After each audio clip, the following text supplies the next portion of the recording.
Okay, gang, this one's for those of you who work out in a sort of a typical big box gym.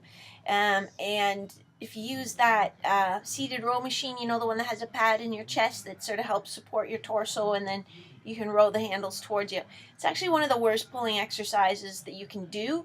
And we often don't think of it, but our pulling muscles actually help us skate faster. And I'll explain a little bit how that works in another video. But today I want to give you some alternate exercises you can do to that seated machine row. Some exercises that will actually help you learn to integrate those mid-back muscles, which you use when you're pulling, with your hips and your glutes, so that you can actually, by strengthening your upper back and mid-back, make yourself a faster skater. So this is Maria from hockeytrainingpro.com, where my mission is to help you live your dreams on the ice by giving you the right kind of training to do off the ice. Check out what I got for you today. For the bear position row, you can put, I have my hand on a 18-inch plyo box, but you can put your hand on a standard weight bench, and you're gonna get kind of into your bear crawl position. So it's not a full plank and row. Your knees are bent, your hips are bent, but your feet are back a little bit. So there's a bit more stabilization required through your hips and torso. As always, when we row, a little squeeze at the top, bringing your shoulder blade back. This is a Contra dumbbell row.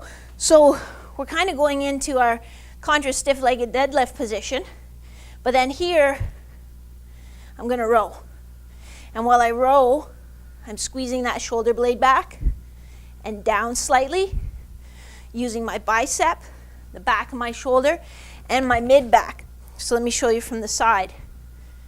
Now what you'll notice as you do this is that as you get into your set, the hip, the outside of this hip is going to start talking to you. It's going to be quite fatigued because it's doing all that stabilization work. Like any of our other cable exercises, you can do this just as well with a bungee. Just loop it around something nice and solid. Have one end or one handle in each hand. But this, we're going to show you a cable row. So both knees are bent. This actually gives you a little better base of support. So with time, you'll be able to get to a much heavier weight, but also it's sort of a nice functional position. So I'm staying tall. As I row in, I'm squeezing my shoulder blades together slightly. And I'm not leaning back with my torso. So I'm stabilizing with my torso, my legs, my hips, and I'm doing the work with my arms. And then you would switch foot positions. Now to me, it doesn't matter if you switch foot positions halfway through the set, or if you do one set with your right foot forward, the next set with your left foot forward. As long as they even out over the duration of the workout, it's fine. When you do the body row, you're going to set a barbell in the power rack, but make sure that you're pulling into the hooks and the power rack. Don't go on the other side where you could potentially pull the bar out of the hooks. So you're going to make a nice straight line position with your body.